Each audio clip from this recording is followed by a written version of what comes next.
Aussi qu'à l'extérieur, vous avez des capteurs laser dans les 4 côtés donc, du véhicule. On va essayer de manipuler ce véhicule avec plusieurs façons. Une par télécommande directement. Donc Vincent va commencer par manipuler rapidement dans différents sens omnidirectionnels. Ce que vous voyez à l'extérieur, c'est le mât qui porte l'antenne GPS pour téléopérer, pour transférer, pour localiser le positionnement du véhicule. Regardez l'effet omnidirectionnel du système. C'est cet effet-là qui lui permet de tourner autour de son centre de gravité. D'accord ? Regardez, malgré la taille qui fait... c'est la taille du bus que vous avez emprunté, principalement, mais vous avez des courtes courbures pendant sa dynamique due à son autonomie. D'accord ? Donc on peut avoir des mouvements facilement longitudinalement, latéralement, qui est assez pratique à manipuler. Les roues jumelées avec leur moteur représentent, on va dire, la colonne vertébrale de ce système, parce que ce quart de véhicule, c'est lui qui est dupliqué sur les 4 côtés de ce concept-là. Donc là, c'est la première configuration avec le joystick. Ensuite, on va passer à la deuxième. Donc là, ce sera le pilotage depuis le cockpit avec le volant dans les mains. Ouais.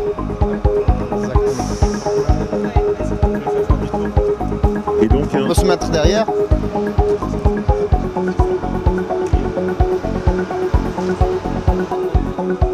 On voit oui, que c'est une conduite relativement sensible au niveau des mouvements de volant.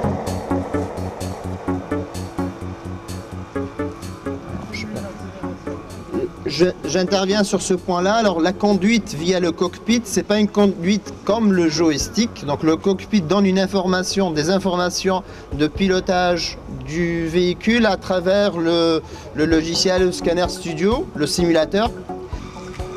Quelle est la portée maximale, quelle est la distance de liaison maximale entre l'émission et la réception à bord du véhicule? Alors la distance, la communication, c'est une communication Wi-Fi. Alors vous voyez un récepteur là au-dessus du cockpit. Donc là on est à centaines de mètres, on va dire idéal. Et l'idée c'est de plutôt utiliser des protocoles plus robustes dans le futur. Troisième configuration, donc on va tester le platoon, c'est-à-dire le suivi d'un train de véhicule. Le véhicule que vous voyez à l'arrêt là-bas, donc c'est un véhicule qui aussi autonome mais de petite taille, qui peut transporter jusqu'à 16 personnes. On va le piloter manuellement et on va faire suivre l'Eurobutiner ici grâce au capteur laser. D'accord. Ensuite, on termine par la navigation autonome, où on doit planifier une trajectoire, enregistrer une trajectoire à faire suivre par ce robot-là et le relancer de façon autonome sur le même chemin. Alors là, j'imagine qu'il vient entre guillemets s'arriver, parce qu'il n'y a pas de lien physique entre les deux.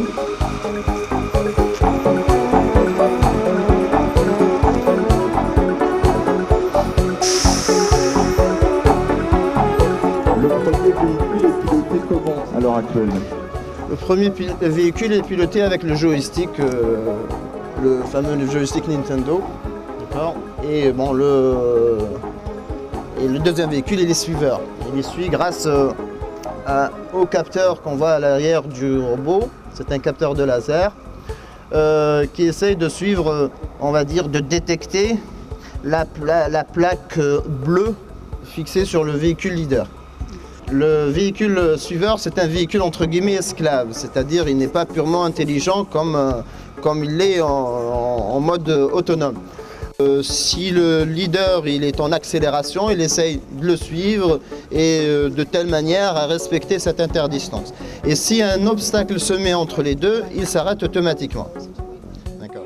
Ça c'est la commande de direction pour le Robutiner. Et là c'est la distance du Robutiner au Roburail. On est un peu au-dessus de ce qu'il y a de régulé. Et puis là c'est l'angle du Robutiner ces données-là nous informent le temps, la durée, pour alimenter le système, nos algorithmes, et pour dire, tiens, de véhicule, là, tu vas atteindre l'instant, tu reviens, etc. Donc voilà. Les mouvements du parc, ils sont décidés par le logiciel de chacun des terminaux. Exactement. Et qui alimente, le système, exactement, le système de contrôle celui-là. Voilà. Là, il s'est mis entre les deux pour s'arrêter. Alors, pour la dernière partie des mots, donc on va essayer de planifier une trajectoire. D'accord? On enregistre une trajectoire donnée de façon manuelle. D'accord? N'importe quel opérateur peut le faire. Après, on lui dit de répéter ça une fois. Une des solutions de la robotique, quand même la robotique. La robotique, donc, elle est faite pour faire des tâches répétitives. Donc, s'il connaît bien son trajet, donc il va le refaire une fois. Après,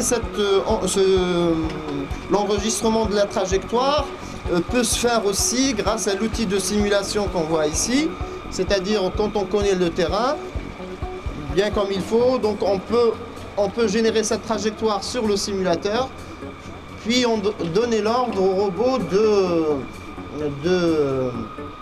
retracer cette trajectoire-là avec sa dynamique. Est-ce que vous avez des questions par rapport à la présentation que nous venons de voir?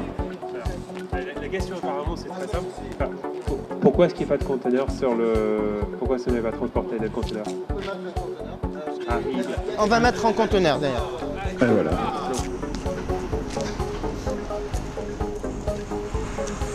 Alors maintenant qu'on a terminé les différentes configurations, un petit rappel du calendrier qui attend ce véhicule. Le calendrier qui attend ce véhicule, donc c'est d'abord perfectionnement du chargement, déchargement avec le système de cassette qu'on voit derrière nous. Ensuite, ensuite on part directement, on va transférer ce système-là directement au port de Dublin en empruntant, donc, en le chargeant sur un cargo directement ici. Il y a une ligne hebdomadaire Radicatel-Dublin, c'est assez pratique. Dans les 2 mois qui vont suivre et pendant l'été, donc on repart à Ostende pour faire une démonstration similaire, mais cette fois-ci en transportant donc, des conteneurs de façon interterminale en empruntant des voies de bus. Après, donc, on souhaite finir ces démonstrations avant septembre et penser sur d'autres sites où on peut expérimenter d'autres solutions, donc de reconfiguration ou autre, dans la région du Nord par exemple, et pourquoi pas d'autres ports d'Europe. Donc voilà un peu ce qui nous attend les 6 mois à venir. Merci beaucoup, Roger Merzouki, pour cette présentation, à la fois ce matin, et puis on peut peut-être l'applaudir par rapport... Bah si, quand même. En même temps, ça réchauffe d'applaudir.